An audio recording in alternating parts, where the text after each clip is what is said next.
السلام عليكم، ازيكم يا حبايبي؟ عاملين ايه؟ يا رب تكونوا بخير وبصحة وسعادة. وحشتوني جدا جدا جدا. عايزة اعرف رأيكم في التعليقات على الفيديوهات اللي بتنزل اليومين دول على القناة. ولو عايزين اي وصفات معينة ياريت تكتبولي وتقولولي. طبعا اللي متابعني عارفين انا سمية من مصر. احب اتشرف اشوف انتوا بتتابعوني منين. ودي قناتي، قناة اكلة وفكرة مع سمية. هنعمل النهاردة أكلة خطيرة زي ما انتوا شايفين، طرية من جوه ومقرمشة من بره. ايه هي دي يا سمية؟ ده سمك فيليه مقلي بطريقة المطاعم وأحلى من المطاعم كمان. يا جماعة بجد خطير، جربوه وهتدعولي. يلا نسمي الله ونصلي على الرسول ونبدأ الفيديو. واعملي لايك للفيديو وشير الفيديو لحبايبك واصحابك. طبعا الفيليه ده من مجمد، بجيبه بغسله بنقعه في مية وليمون وملح، وبعد كده بصفيه وهحطه بقى في البولة وهنزل عليه بالكزبرة الناشفة وكمون ورشة فلفل اسود. الكمون والكزبرة هما الاساس، ورشة فلفل اسود بسيطة، وهحط توم مفروم. هحط نص معلقة كبيرة توم مفروم، وهعصر عليه ليمون. اهم حاجة بقى الليمون يا جماعة، ورشة ملح بسيطة كده، واديله ليمون بقى. الليمون هيخليه في حتة تانية خالص. طبعا الكمون والليمون هما روح السمك، اي نوع سمك. هعصر الليمون عليه، اعصر ليمونتين 3 أو 4 لو كان الليمون صغير. اعصره عليه كويس جدا عشان هو ده اللي بيدي المزازة والطعم المميز للسمك المقلي.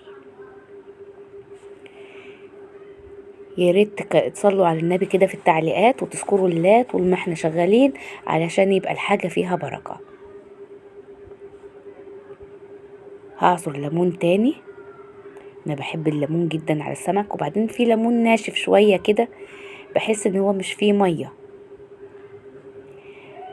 اما بكون مستعجلة بعصر على طول، انما لو مش مستعجلة بقى بروح حاطاه في مية سخنة شوية بيطرى، او بحطه في الميكروويف 30 ثانية. هحط معلقة كبيرة خل، وهقلب بقى كل السمك مع التوابل مع التوم مع الخل والليمون، وهسيبها لمدة نص ساعة. هجيب الدقيق معايا، كوبايتين كبار دقيق، احط عليهم معلقتين نشا. النشا هي سر القرمشة. وهتبله بقى، احط توم باودر وبصل باودر وفلفل اسود، وهقلب كويس جدا، وشوية كمون، وهقلب كويس جدا. هقسم الدقيق ده نصين، هاخد نص في بولة ونص في بولة تانية.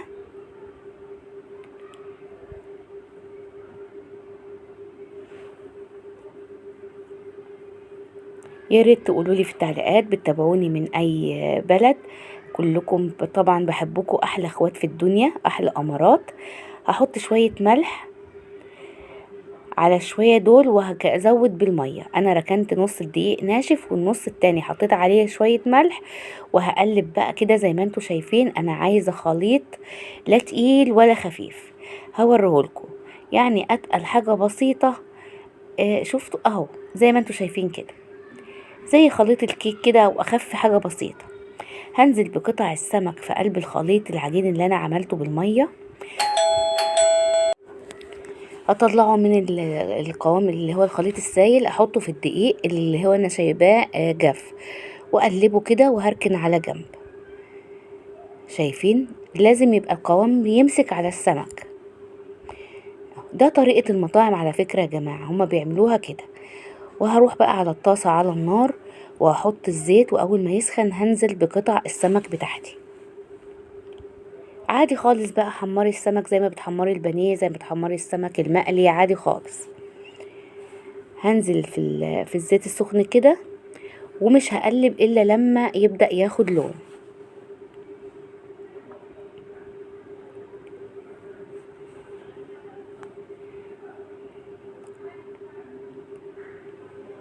يا ترى ايه اخبار وصفاتي معاكم؟ حد جرب منها حاجة؟ يا ريت اللي جرب منها حاجة يبعتلي على صفحتي بنفس الاسم، ويبعتلي صورة التطبيق ويقول لي ايه رأيه في الوصفة. اي وصفة من وصفاتي حد جربها يبعتلي صورتها. شايفين بدأ بقى يغير لون، فهبدأ اقلبه. براحتك كده خالص، ياخد لون وياخد قرمشة حلوة وبيبقى طري من جوه وتحفة بجد.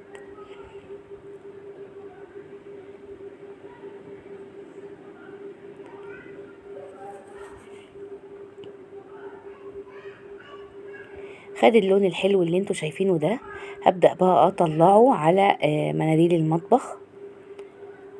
بجد يا جماعة تحفة، وطعمه خطير وريحته خطيرة وقرمشة، مفيش احلى من كده. هكمل بقى بقيت كمية السمك كلها بنفس الطريقة كده احمرها. وتعالوا بقى هقول لكم على طريقة الرز الصيادية اللي انا بحبه جدا. انا مش بحب احرق البصل يا جماعة زي ما معظم الناس بتعمله. هتشوفوا انا بعمله ازاي. انا خرطت بصلاية كبيرة حلوة كده وهحط لها شوية زيت على النار، وهبدأ بقى اقلب فيه لغاية ما ياخد لون دهبي كده. هوريهولكم. انا يا جماعة ما بحبش البصل المحروق، بحس انه بيدي مرارة للحاجة. اهو بدأ ياخد اللون الذهبي الحلو اللي انا عايزاه. هبدأ انزل عليه بصلصة الطماطم. الطماطم دي انا بسبكها واعملها صلصة في البيت. هتلاقوها هنا على القناة طريقة ليها، وبعينها في الفريزر برضو كده جاهزة. هحط بقى الطماطم، ولا سلام لو كان في عصير طماطم فريش، بيبقى في حتة تانية خالص يا جماعة، مع معلقة الصلصة كده. اول ما بقى سخنت كده الصلصة مع البصل، هنزل بشوية المية وهسيبه. اول ما هيغلي هنزل بالرز بتاعي، الرز المصري العادي. هحط بقى ملح ورشة فلفل اسود ورشة كمون، وهنزل بالرز بتاعي اهو، الرز المصري العادي، وهقلبه. وهشوف المية بتاعته تتظبط. زي ما انت عارفة الرز بتاعك بياخد قد ايه مية. انا يا جماعة بعمل الرز بالمية الباردة عادي خالص، مش بمية سخنة ولا اي حاجة. وهسيبه بقى لغاية ما يتشرب، وهدي النار عليه ولغاية ما يستوي الرز معايا. وزي ما انتوا شايفين لون الرز تحفة. انا بحبه كمان يبقى احمر من كده. بس هو طلع لونه فاتح شوية. بس بجد يا جماعة الطماطم بتوديه في حتة تانية خالص.